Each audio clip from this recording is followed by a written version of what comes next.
Courage Chats, a search for a new understanding of creativity and problem solving. I'm Alex Raffi. Okay. Hi, everybody. So I'm trying this live feed out. I'm trying to see if it's actually working on my thing here. I don't know why I'm always worried that it's not working, but I am. So anyway, hopefully it's working. All right. So this is my live stream. I'm putting it up here on the side on my Facebook page. So if there's questions that appear on here, I can maybe try to, deal with those. Oh, here we go. Yeah, so it is working. Great. I'm putting it up here on the side on my Facebook page. So if there's questions that appear on here, I can go back. Sorry. Okay. Hey, this is done live, so give me a break. Great. Okay, I'll turn down the volume on this. And that way I can see if there's any comments I can go ahead and see on social media here. Anyway, okay, so today I wanted to kind of talk about inspiration, okay, about how do we get it, where it comes from, and stuff like that. Well, this is my own opinion. Again, everything I do in Creative Courage is based on my experience and my opinion on my creative process. And I like to share it because in hearing mine, maybe it allow you to think of yours, and then together we can kind of start growing in terms of our creative abilities and things like that. So inspiration. So I sometimes the way I kind of see it is, obviously there are things that we value where it's not hard for us to be inspired by it because it's things we care about, things that we love, things that are important to us. So those things are very easy to be inspired by. So whenever you're working on something in, let's say, a painting or even at work, maybe there's a subject matter that you really are into. So when you go into it, it's easy to be inspired because it moves you in some way. That thing inside of you that gets excited. It's like when grandparents see their grandkids, they immediately just lighten up, like you'll show up and they'll be, yeah, whatever. But then the grandkids show up and then they lighten up. So that thing inside of you that lightens up because you see something that is special to you, you value, it kind of comes up in you. And inspiration comes from that because that feeling of that good feeling, it fires off everything that you need, and it activates you in a way mentally that connects you to all the things that are sitting in your subconscious that are valuable. All the great things and all the great ideas we have already in our heads, we carry them with us. They're not coming from external things. It's not like we're getting ingredients and we're putting them together and we're getting the idea. The ideas are in there. Now we are getting ingredients internally and we're putting them together, but they're all of the things that we carried and have been absorbed by our subconscious that we carry along with us. So we have all the ingredients that we need to be able to come up with an idea. It's think of the escape rooms. You're in a situation where you don't have a lot of stuff to work with, but you have to find a way out of the room. Your brain starts to consider every option, and it's all things. You're not getting any resources because there's nothing evidently available to you, but your brain starts offering you concepts and ideas, and you end up coming up with an idea that gets you out of a situation.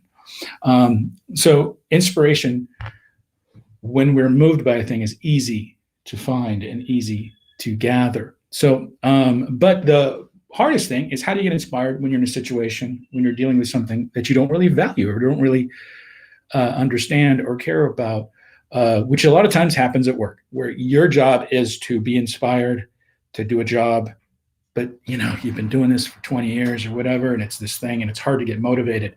And our best work comes from when we're excited and when we're valuing a thing. That's when our best work comes, not our good enough work. I'm talking about our best work. If we're searching for our best work, like what are some things that we can do to find that inspiration, to be able to put more energy into a thing that we're not that excited about, right? And I think that a lot of times we have to think about our own process and our own environment.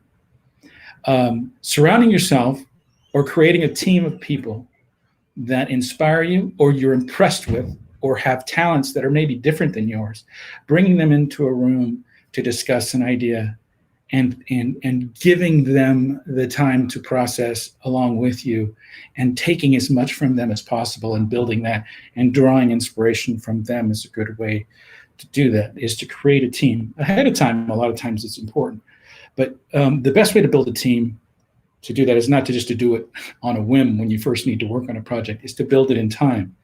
So understand the people around you and what their talents are and what their strengths are and their weaknesses are. And weakness isn't a bad thing. I mean, because it gets filled by someone else going into a thing.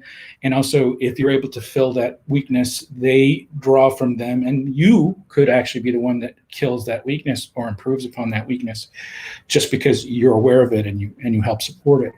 So creating a team of people around you that can fill those gaps and inspire you in some way to look at a thing beyond your own kind of milk toasty kind of perception of a thing is important. For example, if you're talking about door hinges, you have to come up with an idea for door hinges, let's say.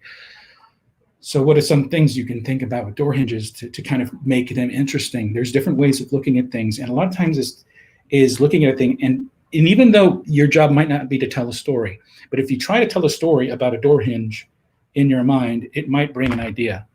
A lot of times we don't allow ourselves to travel in a certain direction. We edit ourselves because we think that we make assumptions that we know what the end result of this process is going to be. So before even starting to work on a thing, we make a judgment based on how strong it's going to be or how good it's going to be. And that's a big problem, especially because you can't draw inspiration from that at all.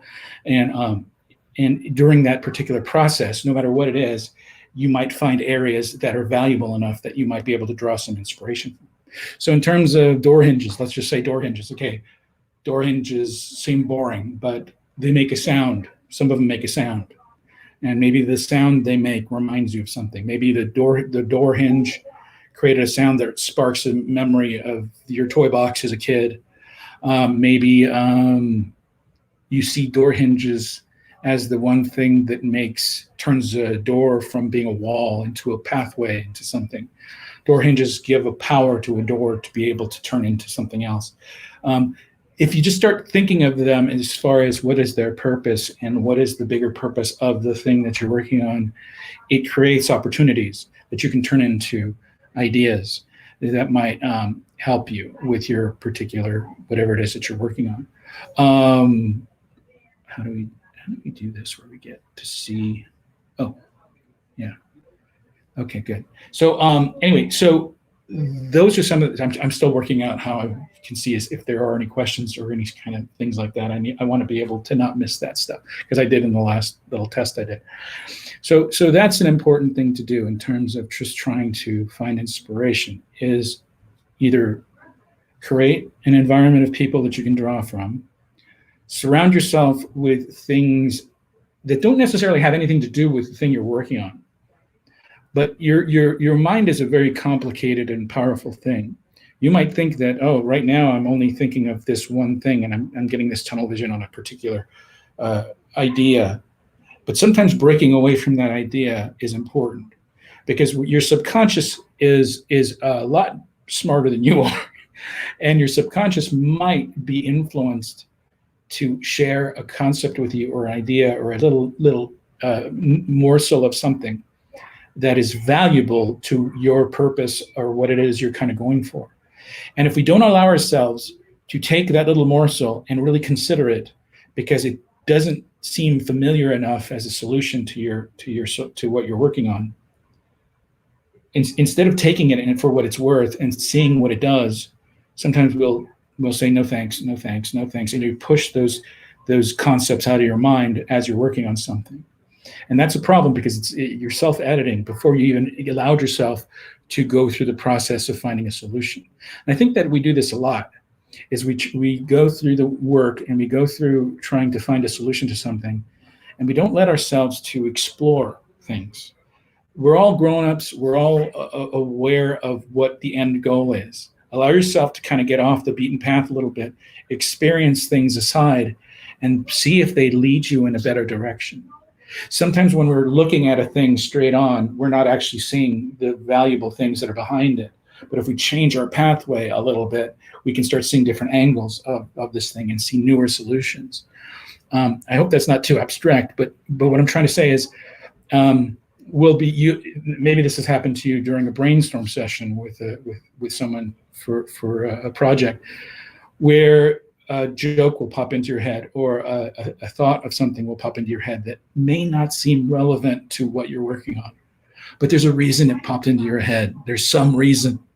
And a lot of times it's because it's kind of a coded clue to something that might lead you to something valuable. Sometimes the truth about a thing isn't self-evident. Sometimes it requires a little bit of work and a little bit of intuition to kind of see. And a lot of times when that happens, you're able to kind of contribute a whole different angle on an idea that nobody really considered, because everybody's like this. And you create this whole other way of looking at a thing that makes everybody kind of go, whoa, and then follow that particular idea and head in that direction.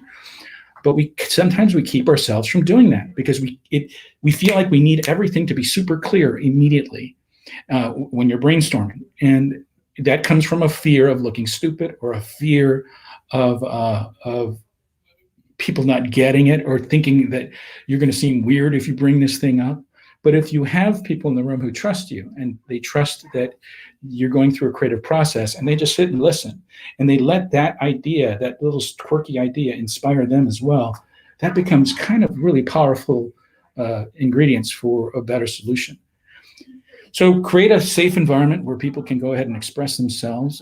Find a team of people that will actually work really well during the creative process for you, and allow yourself to kind of get off the beaten path sometimes and be inspired. I mean, you got to follow the thing that moves you, and you have to find the thing that moves you. Sometimes it takes a little work, and it's really kind of fun to try to look at something that initially might seem kind of boring, but then search for the thing that makes you think, oh, that's kind of cool, that's kind of interesting. And when you start kind of following that path, it'll lead you into the areas that are going to make a thing valuable. Anyway, that was pretty much all I wanted to say about that thing. So let me know if you have any questions, or just put questions. I guess this will just appear on my feed there. If you have any questions or any thoughts or anything you want to share, go ahead and contribute them and add them to this, and then maybe I'll be able to help out with that. Again, I'm not teaching creativity. My purpose of this isn't to teach creativity. It's to remind people about their creative abilities and their creative process, because you can't teach creativity. It's in all of us. Even those people out there that are saying they're not creative, it's in you, and it's just the way you're looking at it. You're assigning things that are not relevant to what you think creativity is. Creativity is problem solving, and I'm willing to bet that you've solved some problems in your life. Creativity is being able to see two things, bring them together, and do something fresh and new. So that's the bigger thing. Anyway, my first live feed. There you go. Short but sweet, right? I'm not going on for hours. It was only officially 13 minutes, so that's not bad. And hey, I got some people that are watching right now. Hi, people that are watching. Thank you for watching. And anyway, let me know if you have any questions, or if you want to see more of these. I'll be doing them anyway. But let me know what you think, and if you found anything valuable or important in them. Thanks a lot. Oh, wait, hold on. I got a thing here. I got to make it official. Let's see.